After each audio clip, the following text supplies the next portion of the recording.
Welcome back to Cossy Podcast. My name is Cossy. Welcome back to a brand new video. The international break is coming to an end, and that means Arsenal are coming back in action on Monday, which is actually today. A couple of players are going to be back in training. Players that didn't go to represent their countries, so we expect a lot of vigorous action at the Emirates Stadium, but also at the London Colney as well. Now, of course, it's a big week. Arsenal have to prepare for that Everton game. It's a huge game. Last campaign we lost at the Goodson Park. This campaign, I think Arsenal should do better. Of course, it's one of those grounds that are very hard to go to. And again, it's going to be a very difficult game because Arsenal will be, thinking about that PSV game. We're going to be thinking about that UCL game. It has been 6 years without Arsenal going back to the UCL. Can we win on our first encounter? All that in this video. I want us to dive into 7 things Mikel Arteta and Arsenal must improve and must change as we come from the international break. Listen, 4 games before the international break, 10 points. That is a very good return. I will not really complain. There is Manchester United in there. If you get maximum points against Manchester United, you've actually done well. But I think there are things that Arsenal have not done really well, including scoring goals, including winning games comfortably. I don't think Arsenal have won a single game comfortably before the international break. You look at the Manchester United game, 90+5. You look at the Nottingham Forest game, Nottingham Forest get a goal back and that game changes and we are under pressure. You look at the Fulham game, we didn't even get 3 points in that one, despite the fact that we were at the Emirates Stadium. And then you think about the Crystal Palace game, 1-0 is a penalty. It could have been the other way. It could have gone in any other direction. So what do we need to change as we come from this international break to make us a much better side? Mikel Arteta, number one, must try to play David Raya either in the Premier League or in the UEFA Champions League. We have a very good goalkeeper in David Raya, and I think Ramsdale needs to know, and Ramsdale needs to feel that kind of competitiveness in the squad. It won't actually help by playing Raya in training and then just thinking about him, how good he is in training, and yet he doesn't play. So Mikel has got to do one thing. Give David Raya a chance. That is, whether it's in the Premier League, whether it's in the UCL, the fans must actually be able to see how good this guy is, but it also creates that kind of conducive environment for competition with Aaron Ramsdale. I think Ramsdale is becoming better. I don't want him to be dropped. And I'm saying one goalkeeper should be for the UCL and the other should be for the Premier League. But after the international break, right after that last game for England, when Arsenal go to play Everton, we need to see David Raya in goal. I would just love to see David Raya in goal to send a message to Ramsdale that this is going to be a competitive season and this is going to be a real challenge for you. But why I want to see David Raya as well is we have a quality goalkeeper in him, just sitting on the bench. The UCL is coming. PSV Eindhoven at home is going to be one of the games to watch, especially with Arsenal making their debut for 6 years. We are not in the competition. I want to see David Raya after the international break. Number 2, I think we need to rotate Kai Havertz. I've written drop here, but I think the word is not drop. The word is actually rotate Kai Havertz. That is number 2 on my list, and it's one of the things Mikel Arteta has got to work on. So I was talking to one of the big boys I always support Arsenal with, Vincent, on the channel, and he was actually telling me something very interesting. That how about Kai Havertz goes out of the starting 11 and then he works on his weaknesses. He works on his game off the pitch, just like Fabio Vieira has done. And I think it really makes a lot of sense. Arsenal are not fluid. Arsenal are not fluent. And one of the reasons why we are not fluid and fluent is Kai Havertz. Now, I'm not saying he's a bad player and it's why the system is not working. He's the sole reason why Arsenal are not fluent and fluid. I'm not trying to say that. I think Arsenal really have their own problems and Mikel Arteta has his own problems to answer with this new system.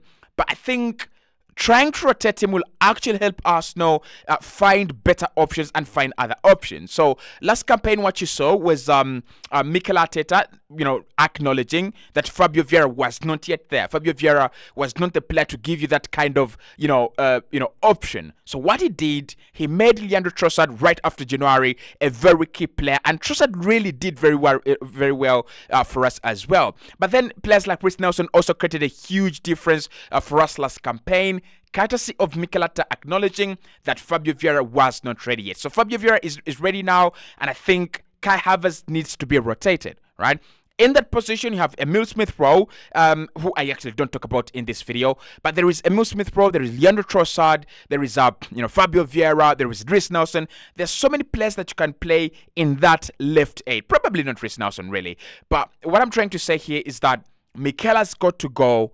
How do I get the maximum from this position? And Kai Havertz at the moment is not the boy. Unless if he comes back from the international break and is much better. But if it's not that, rotation is going to be in order, absolutely. Point number 3, Leandro Trossard needs more game time. Now we are hearing reports that Leandro Trossard is unhappy with Mikel Arteta, disgruntled, and a little bit, it feels unfair that players like Kai Havertz are starting ahead of him. And I really feel for Leandro Trossard. If you're in a system where the manager actually thinks he's going by merit, and you're one of the best players in the side, you're actually, playing much better than any other player on the team, you're scoring goals, you're assisting as well, I think he deserves to start. Leandro Trossard, unless if Mikel Arteta really wants to convince us that Leandro Trossard was not a signing he wanted. I mean, that is the only way we can be we can be convinced that Trossard does not play for Arsenal because he's not the ideal player. But if a player is assisting, if he's scoring goals, if he's working on the positive side of the fluidity of the system, and you don't play him, it doesn't make any sense. So after the international break, Mikel needs to incorporate Leandro Trossard more, and he's got the ability and opportunity to do that. We're going to have the PSV game, we're going to have the Everton game. It's going to be 2 games per week. So if he doesn't play Leandro Trossard in this fixture, schedule that is coming up, then there is something personal between those two. Next one on the list, Fabio Vieira has got to start games as well, guys. My boy has arrived. I really drove a lot of hyper attention to him when he just signed for Arsenal, and many of you asked me whether I knew about him. I really knew about him, but I wasn't sure this guy was going to come around. And that's why I really feared for my life that the Arsenal fans were actually going to say I actually sold a wrong dream to them. But Fabio Vieira has come around. He's assisting now. He's much more intelligent. He's much more quicker and a little bit much more physical as well.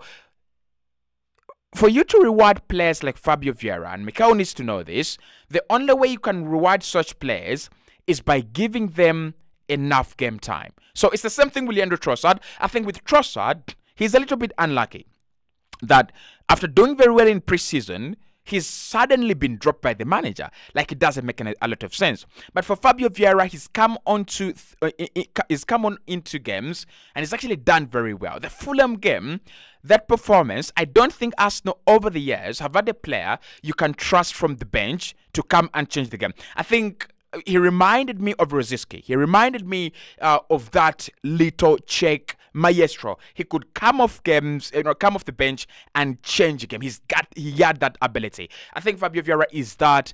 But how about if he starts games? How about if he starts, maybe ahead of Kai Havertz, maybe ahead of anyone in that team? I want to see how good is Fabio Vieira if you give him 60 minutes? How good is Fabio Vieira if you give him, 70 minutes? Can he actually add to the creativity of this team? Because at the moment, I don't think Arsenal are up there with the best in terms of creating chances and even scoring goals. And that takes me to my next point, which is Arsenal must win games earlier and more comfortably. So I've talked about it at the beginning of the video.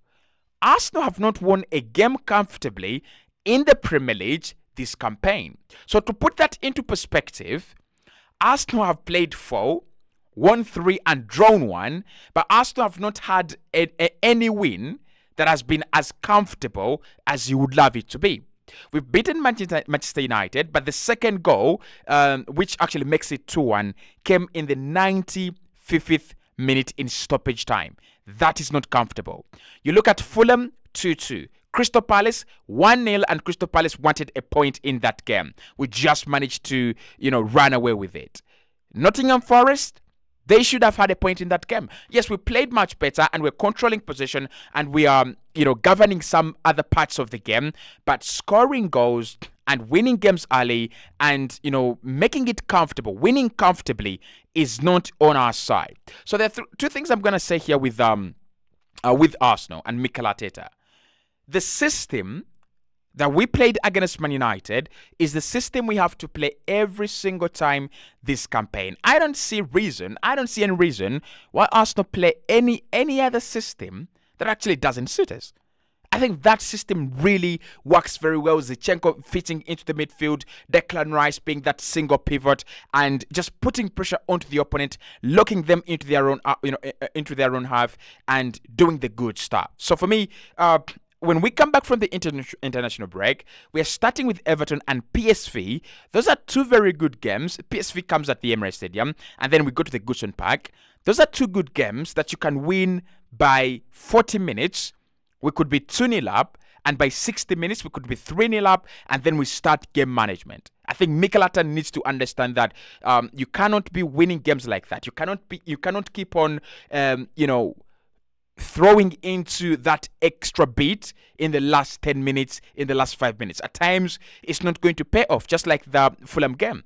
Right, it didn't pay off, and we lost points at the Emirates Stadium. The next point is we need to create more chances. So the lack of creativity actually stems from two things. One, the presence of Kai Havertz, who's actually not a creator in the team. Of course, last season you have Granit Xhaka. Granit Xhaka is more like a creator, and we saw a couple of times. I'll give you an example of the Chelsea game that we won at the Emirates Stadium. I think was it 3-1? I think 3-1. Odegaard scoring a brace. Granit Xhaka created both Odegaard goals from the left-hand side. So the beauty with players like Xhaka is they create a lot of chances. They can actually create. The problem with Kai Havertz is he does not create. So that's one of the problems that we are facing as a side. Creativity has actually gone down. You look at 65% ball possession, 75% ball possession, but big chances, 1 or 2, right? I think this is an Arsenal side that is accustomed to creating 4-5 big chances. Odegaard himself can create 1.5 to 2.5 big chances per 90. Now, not putting into consideration Martinelli, one big chance, Saka, one big chance, Trossard, one big chance, and Gabriel Jesus, 1.5 or 2.5 big chances per 90. So I think the creativity has gone down, and therefore the goals have gone down, and therefore we are not winning games comfortably. But where does that actually come from? Who do we blame for the lack of chances? It's Mikel Arteta and the system.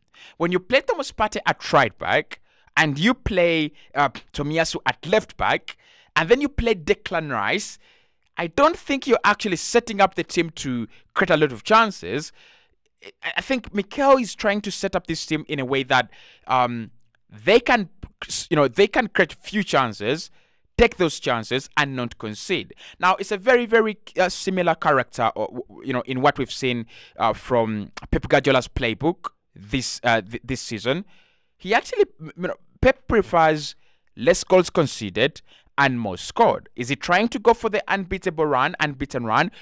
Probably. But I don't think Arsenal need that. I don't think that's what we need. I think there's so many other teams in the Premier League that think they are at the same level as Arsenal, and that will actually give us some kind of advantage over them. They will expose themselves, we can open them up, and we can be much lethal and much better than we are. So creating chances and scoring more goals is something we've got to work on. But the biggest thing Arsenal have to work on after the international break, as we come back, is fluidity and fluency. We are boring. I mean, I've got to say it. We are boring. It is no longer fluid. It is no longer fluent the way it was last campaign. This Arsenal side entertained us. This Arsenal side seriously gave us huge amounts of entertainment. And this season, I'm not enjoying Arsenal the way people enjoy it. I actually am not enjoying this club the way I would love to enjoy it.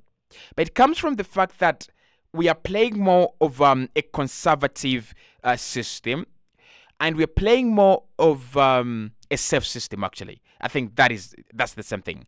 We're not very pragmatic, so I wouldn't say we are really pragmatic, but I would say we are a little bit more conservative than what we should be and than what we actually ought to be. So the big thing here for me, guys, is can we be more fluent, right? Can we find pieces? Can we find those pieces, put them together, and make sure that this Arsenal side is a little bit more fluent like it was last campaign? If we can do that, then winning games comfortably and winning games easier is going to become much, much easier. If you agree with me, hit the like button, subscribe to the podcast as well, and I'll speak to you right in the next one.